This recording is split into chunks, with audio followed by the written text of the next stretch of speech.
Glasses are in now, so it's, Yeah, these are readers. I still haven't got my new ones yet. So, the first thing that you want to do with your business is decide, you have to have a vision. And sometimes it takes a while for the vision to come into play. There's also something called a mission. And then there's also something called a unique positioning statement where you're able to start branding yourself. If you want to be a wholesaler, do you want people to know that you're a wholesaler, or do you want people to know that you're a residential, you're into residential investing? Which brand would you rather have people know that you are? Wholesaler. So you have to start thinking about how you're going to create your brand, your identity. A lot of people get lost in the minutia of all the little things, creating their business cards, thinking of the name of their LLC, all those types of things. That's not what we're talking about. So the District RIA has a code of conduct. And I love sharing this the first of every year because this is what we represent. Our members, our strategic business partners, and our associates. They shall conduct themselves in a manner which will merit the respect of the community for persons engaged in the profession. We shall uphold the reputation of the District RIA and its standards for excellence and membership development. We shall carry out our professional duties responsibly and with integrity.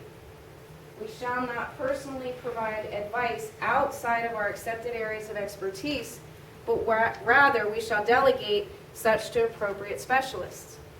We shall collect and present facts without bias and not allow personal views to influence judgment, interpretation, or analysis. I'm going to read the last one. District RIA, its business partners, speakers, members, and educational instructors agree to abide by and uphold the standards, ethics, and vision herein. This was written, I think, 5 or 6 years ago, and it's still the code of conduct today. And I reference this and look back at this all the time because it's these types of things that keep me grounded in who I am as a leader and what it is that our standards are here. We also have our vision. District RIA is a unique, one-of-a-kind real estate investment association with an unwavering commitment to family, community, and country. We proudly embody the diversity of our members while strongly encouraging and promoting a positive results-oriented real estate networking community. And it goes on to a few more paragraphs. So what I'm sharing with you is, what is your why? What is your business going to be about? What is it inside of here when you're creating your business? What is your vision? What is it that you want to do? You can't be everything as a real estate investor. You can understand short sales, you can understand wholesaling. In fact, you should. You should learn about all of that because eventually there's going to be a fire that burns very, very deep inside of you that allows you to figure out that right there, that's what I want to do. That's the niche I want to focus on. And that may change from time to time. How many of you actually have a vision, a mission, or a code of conduct for your businesses? Awesome. Can you share it? Denise? Do you know it? I just have a little thing that I wrote. And it doesn't have to be as long as this. Share. I mean, I would love to hear. Okay. We specialize in single and multifamily rental properties, self-storage, and mobile home parks in emerging markets. Our legacy is to be the go-to company for non-smoking, short and long-term affordable rental apartments and houses in the nation. Awesome. Can I hold that? Yes. She believes in this so much that she put it in on her business card to share it with others. Does anybody remember what she specializes in? Non-smoking, Hold on. The first thing, non-smoking. What was it about that jumped out at you? very specific. Very specific, very different, very unique, okay? And so start thinking about in the new year, you know, what is important to me? Do I want to be rehabbing? Do I want to do wholesaling? If I was to be in commercial and I was a property owner, a multi-unit owner, a landlord and property management, what would my standards be? What would my level of excellence be? What would I be willing to accept or not accept? These are all the types of questions that you want to be asking yourself. Does that make sense? Okay. You guys ready to do some homework?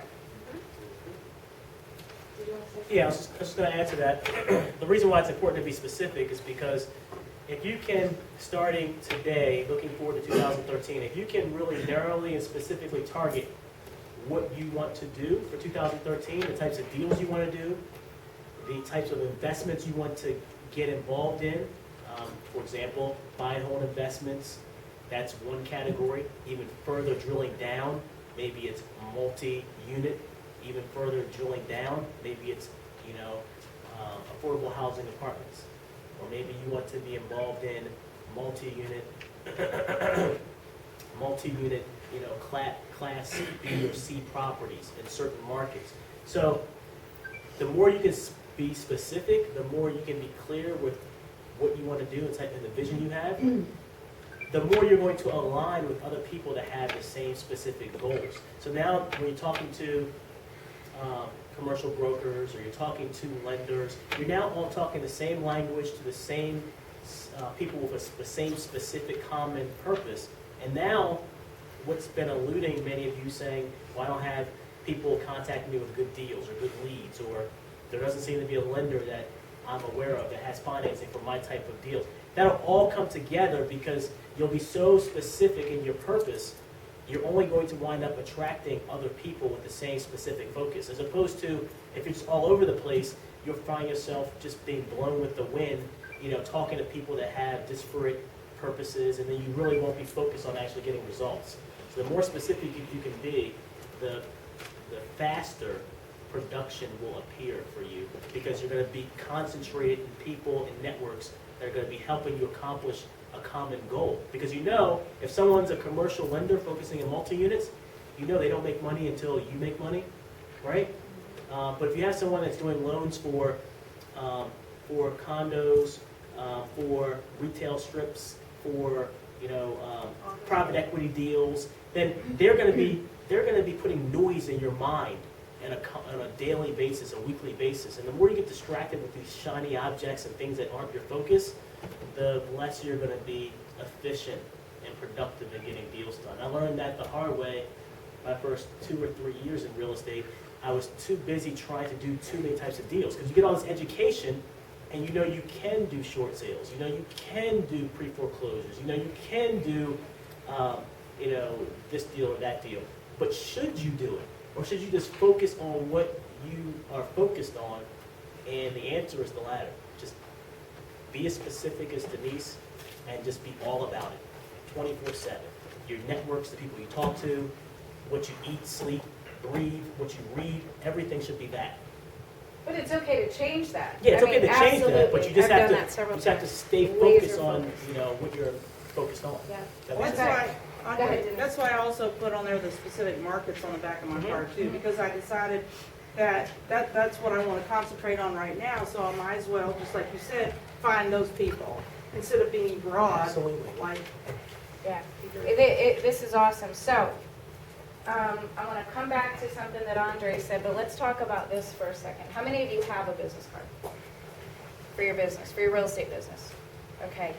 If you don't, and we're sharing with you the importance of having one, please don't get caught up in the graphics of it. Just get a business card. Your name, your email, your real estate investor. That will grow. That will develop as time evolves. So one of the single most important parts, I feel it is the single most important part of success in this business, without a shadow of a doubt, is relationships. Bottom line, okay? And in building relationships, it's like creating a garden. You've got to get the soil ready, you've got to plant seeds, you've got to water the plants as you plant these seeds and nurture these relationships. Weeds are going to come up. You got to go grab them and choke them, right? Pull them out of your garden.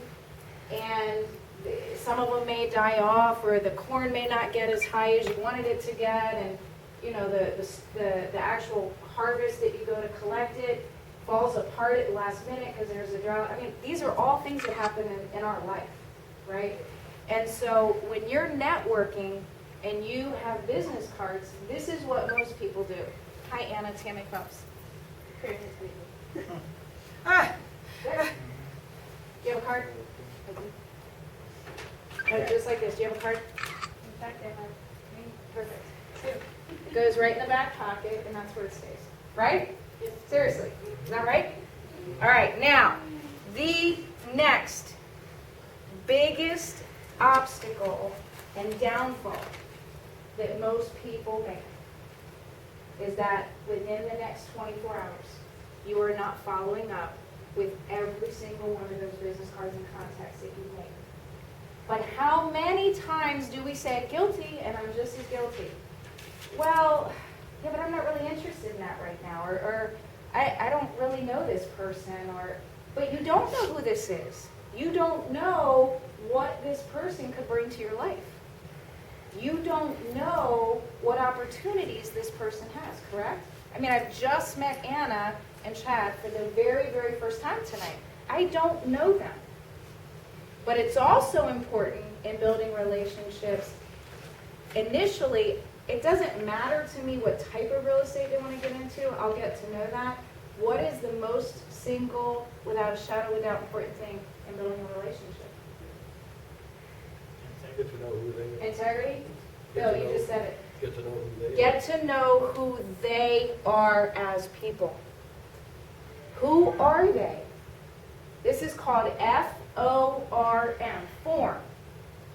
So when you're engaged in a conversation, and you don't do this initially because I'll probably flip Anna back in her chair if I tried to do this, but I will follow up with her and say, hey Anna, it was really great to meet you last night at the RIA meeting. I just wanted to follow up, see if there's anything that I can do to support you.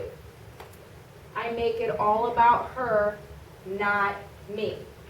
Because the laws of attraction say what? The more you give, the more you receive.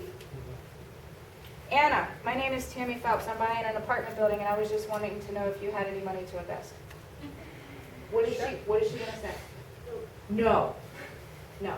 Because she doesn't know you. Because she doesn't know me at all, right?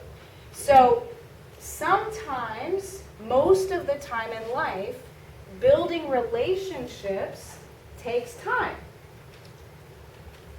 And I can tell you that I would say, you know what, I'm a boot person, okay? I love your boots. I've now broken the ice and I've connected with her. It's an honest compliment, okay? Find something to break the ice, whatever it is, to build what is called instant rapport. In fact, there's my favorite single CD, audio CD, it's old. It's by Michael Brooks. It's called Instant Rapport. I encourage all of you to get it. You can probably get it for less than $5 on Amazon. One CD. By Michael? Michael Brooks. And this will sum up the CD. Have you ever met someone and you talk to them for a couple minutes or half hour and you say, oh my God, I feel like I've known you for forever. We have so much in common. Ever happened? Yeah, right? What about the flip side? You meet someone, you're talking to them, you're at a networking event, and it ain't there. And you got to get as far away as you can, or perfect situation right here. Any texters in the room? I'm a huge texter. What is void from text messages? Personal contact and emotion. Emotion. So many things are flowing inside of a text message, right, Denise? This happened to her and I the other day. I read it one way, she said it another way. So why can't we just pick up the phone? And I didn't, and I owe an apology because I was too busy engaged in meetings. So what did I do to that relationship? Probably strained it, right? I'm going to be honest about it. We hide behind this nowadays, and we hide behind our phones. The relationship is all about building personal contact. So I know, and it's something called the law of reciprocity. you send out a holiday card and you receive holiday cards from someone, don't you feel guilty if you don't send a holiday card back? That little bit of guilt that's in there? Were you raising your hand to say yeah, or do you have a question? No, I had a question. I didn't know if it was the appropriate time. Go for it. It's always the appropriate time here. The acronym FORM, what does that, what? Thank you. I'm going to get back to that. Just one second. Thank you.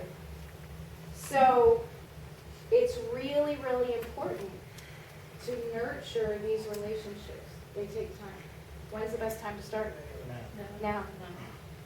Most of you in this room don't know each other, but you're sitting either a chair away or knee to knee, but you have no clue what that person or these people in the room could bring to your life, especially as a real estate investor. Not to mention friendship. So knowing how I responded to this text message, and I was in a fury of corporate phone calls and busy, it wasn't until afterwards I was like, wow, Sandy, you really owe Denise an apology, and I apologize. And I'm strong enough to know that and to stand here and say that to her. And I will make sure that when we do actually get to talk, or we do sit down and actually have lunch, that I will do whatever I can to reciprocate, to bring that back. I know it's not strange, but you see what I'm saying? So don't get lost. Don't lose the personal touch, the personal side of investing. People need love, people need touch. And a touch could just simply be a handshake or a pat on the back, good job. That's what this business is all about. It's about finding out what their needs are and then solving them. You gotta find out what the seller's needs are, you gotta solve them, right? In order to get the house. If you have a buyer who wants to buy, you need to find out what the buyer's needs are before you can go take them to find them the house. If you're an investor and you're trying to raise private money, or you are an investor and you're trying to, or you're a property owner, a landlord, and you're trying to find a resident, don't you think you need to find out what that resident's needs are before you offer up what you have for them? Absolutely. So, form, F-O-R-M, family, occupation, recreation, and a couple people put different spins on this one, money or motivation. So let's say that I call Anna back tomorrow and I share with her that it was really nice to meet her at the event tonight. So tell me, what type of real estate investing do you do, Anna? I work with investors, mostly from abroad, Okay, in cash flowing properties. fantastic. So you invest in European markets. I get Europeans to invest in American markets. Wow, fantastic. What does that tell you? Just one question. Just one question. What do you do? He's already grabbing her card. She said that she invests in, she works with investors from abroad. I came back and said, what? Oh, so you invest overseas? And she said, no. I try to bring foreign investors, European investors, to America. So maybe there's not a connection there for you. So then I would say to her, oh, well, what type of real estate investments do you work in? Single family. no? Single family predominantly. Do you rehab or renovate, or what exactly do you do? It depends. I find the great deals. Through my day job, I have a connection to a lot of markets and a lot of industries that have experienced a lot of foreclosure. So through that, I find really good deals. Some of them are rehab, and some of them are not. Some of them are divorces or, foreclosures. Tell me more. What's your day job? I work for a company that does asset management and property preservation. Did you guys hear that? Asset management and property preservation. I can tell you with years of experience, that means probably a what? Pre-foreclosure, foreclosure. Bank. A bank. We work for Department of Housing and Urban Development. She works for HUD. She works for HUD. Do you think this is somebody that